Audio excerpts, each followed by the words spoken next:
Hi everyone. So by now you've all logged into VKs, learned a few Unix commands, and transferred a FASTA file over to your home directory. In this video we're going to talk about how to use a terminal-based text editor to make modifications to that FASTA file. So to start, if you haven't already, go ahead and log into VKs and run the ls command to make sure that the FASTA file is in your home directory. So normally if you wanted to make modifications to a file like this on your desktop, you could use any kind of graphical-based text editor such as Word or Notes to make the modifications. But because this file is on the VKs server, we can't run a graphical text editor program through VKs and instead have to run a text editor that's run through the terminal itself. Now, most servers will have a few terminal-based text editors installed by default. These include Nano, Vim, and Emacs. So they all have their own strengths and weaknesses. The one we're going to focus on today is Emacs because it can be quite powerful once you get good at using it, but it's still relatively user-friendly to get started with. So to open the file in Emacs, you simply run Emacs and then whatever file name you want. And remember, when you're using a terminal, as you're typing, you can always use the tab button to autocomplete whatever you're typing. So if we run Emacs and then the FASTA file, it will open up the file in a screen that looks like this. With Emacs, you can immediately just start typing and making any kind of modifications you want. The biggest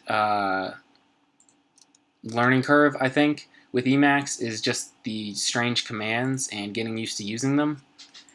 Because of that, I highly recommend you pull up some kind of Emacs cheat sheet like I have here. There's plenty of these online. Any kind of search to Emacs cheat sheet or Emacs reference will bring up lots of different websites. This is just the first one that comes up when you Google Emacs cheat sheet, so that's what I'm using here. And they give a nice overview of lots of the basic commands that you'll need when you're starting out with Emacs. So first, let's start with saving. Let's say we want to save these modifications that we just made. That's done. It's shown here. It's done with the command Control-X and then Control-S. So that might sound kind of strange if you're not used to commands like this, but you can think about it as Control-X brings Emacs into a command mode. So this mode then expects whatever the next key to be pressed is the command that it needs to run. So if we press Control-X, you'll see that it shows up down here with this Control-X, and now it's expecting another command, and that command we're going to give it is Control-S to save the file. And after running that, you should see a little note down here in the bottom left that it wrote to the file in your home directory. So other commands in Emacs don't follow this command mode with Control-X. Some of them are just commands by themselves. One useful one is Control-K, which is shown down here. What Control-K does is cuts from wherever your cursor is to the end of the line. So if I move to the middle of the line here, press Control-K, it will cut from the cursor to the end of the line. And the reason I use the word cut rather than delete is because it works just like cut and paste in any other text editor with the paste command. The paste command here is Control-Y. Emacs uses the word yank instead of paste, so that's why it's Control-Y, but this is essentially just paste. So now that I've pressed Control-K to cut the end of that first line, I'm going to press Control-Y to paste it. So that's cut and paste. The other interesting thing about Control-K is that it can work on multiple lines. So if I press Control-K multiple times here, it will treat that entire set of Control-Ks as one series, and then when I press Control-Y again, it will paste every line that I just cut with Control-K. So the way series works, though, you need to be a little careful because as you're pressing Control-K, as long as you keep pressing Control-K and don't move the cursor around, that's considered one series. But when I start moving the cursor around if I press Control K again, this will overwrite that first series and move this next series into the clipboard. So now that I've pressed Control K on those last 2 lines that were left, if I press Control Y again to paste, it will only paste that second series of Control Ks that I just used. So that's just something to be careful. But let's say instead of being limited to just cutting from the cursor to the end of the line, I want to cut or copy any set of text, such as in the middle of this line here. So the way you do that is by first highlighting the region you want to cut or copy, and then running these cut and copy commands. So to first highlight, you set the region, or you set the cursor wherever you want to start the region that you want to cut or copy. Press Control Space as shown here, and then move the cursor around, and it will start highlighting around wherever you started. And that includes up and down and left and right.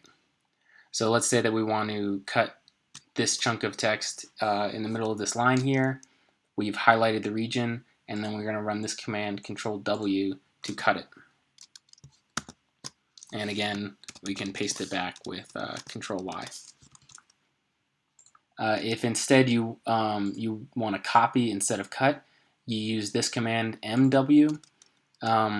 With Emacs and lots of other terminal-based programs, they use the M to signify escape. So when you see this MW in these reference sheets, it actually means escape W. So just like before, we're going to highlight whatever region we want with Control Space, and then moving the cursor to whatever region. And then instead of cutting, we want to copy, so we're going to press Escape W. Oh, sorry, I pressed Escape twice there, so I didn't like that. So I press Escape W, and now that little section is in the clipboard, and I can press Control Y again to paste it. Alright, so another useful command is undo. There's 2 ways to run undo that are shown here. One of them is Control underscore, the other is Control X U. So if I just press Control underscore here, it will undo the last command that I ran, which is pasting that chunk of text. But just as Control K worked in series, undo works in series. So if I continually press undo, it will continue to undo whatever commands I last ran. But then when I end the series by moving the cursor up or down, if I press that undo command again, it will now redo the series that I just undid. So now pressing Control underscore, I'm redoing those undos that I just ran.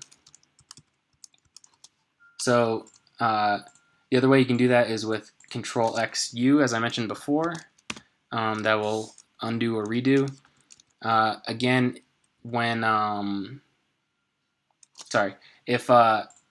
if though instead of Control X U, I accidentally press Control X Control U, then I'll end up in this menu here because I ran a command that I didn't mean to. So another very useful command to learn for Emacs is how to get out of these menus, or if I press the wrong button and I just want to get back to the editor screen, how do I get back there? That's usually done with this Control G command, the interrupt command. So now that I'm in this menu and I want to just get out of it and get back to the editor, I can press Control G.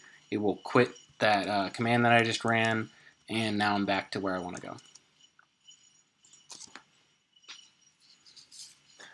Okay, so now we can get rid of this text by pressing Control K as before, just to get back to the FASTA file that we started with.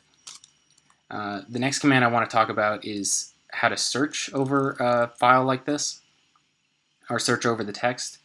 That's done with this command here, Control S. So if I first press Control S, it will ask me what I want to search for down the bottom left. And if I start typing GNL, for instance, it will highlight everywhere that GNL is located. So you have to be kind of careful here. I just scrolled with the mouse and that exited the search. If you press enter, it will exit the search. The way that you loop over all these different places where GNL is found is just by pressing Control S over and over again. So now by pressing Control S, I'm walking through all the places where GNL is found. And then once I'm where I want to be, I can just start moving the cursor around and it'll exit the search mode. Another useful command is this string replace. So if I, for instance, want to replace this dbsnip with dbsnip_new or something like that, then I'll run this command here.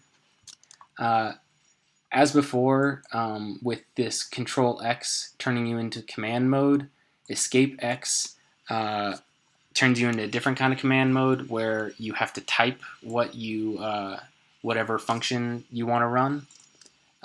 So a lot of times these commands will have shortcut keys to them, but for instance, string replace for some reason doesn't have a shortcut key by default. You can add it later with the configuration files if you use Emacs regularly, but by default you have to do you have to actually type it out. So to do that, you press Escape X, and that will take you into this Escape X mode where you can type whatever command you want to run, and then type replace-string, and that will run this replace string command. So in this case, we want to replace dbsnip, so you type dbsnip and then press enter, and it will say what do you want to replace it with, and I'll say dbsnip_new, and then when I press enter, it will replace every instance of dbsnip with dbsnip_new. And actually I should clarify, it's not actually every instance, it's every instance after the cursor. So if you want to replace every instance, you need to make sure that the cursor is at the top of the file. Otherwise, it will ignore anything, any part of the text that's above the cursor. So that will replace any string below the cursor with the new string that you want to replace it with. Another useful, instead of, for instance, if you wanted to be asked if you actually want to replace that string every time a new instance of it comes up, you can, instead of replace string, you can run this other command, query replace.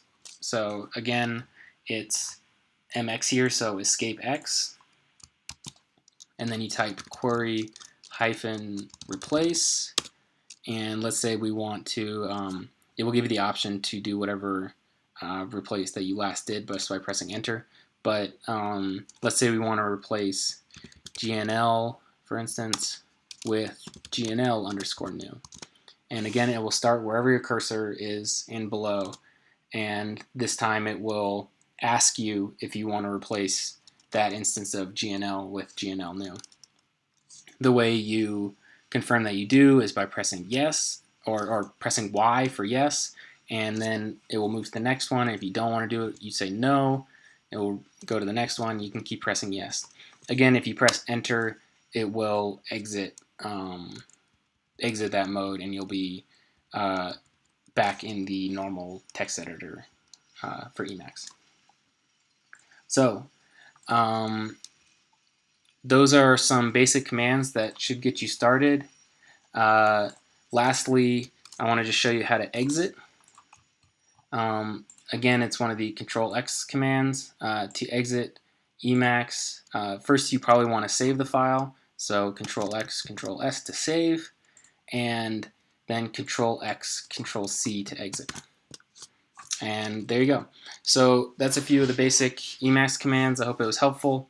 If you continually use Emacs, there's lots of resources online to help you with some of the more advanced stuff. It's a very powerful tool that I highly recommend if you are editing files via the terminal a lot. yeah, so I hope that helped. For the next video, we're going to talk about how to run jobs on the cluster. Thanks.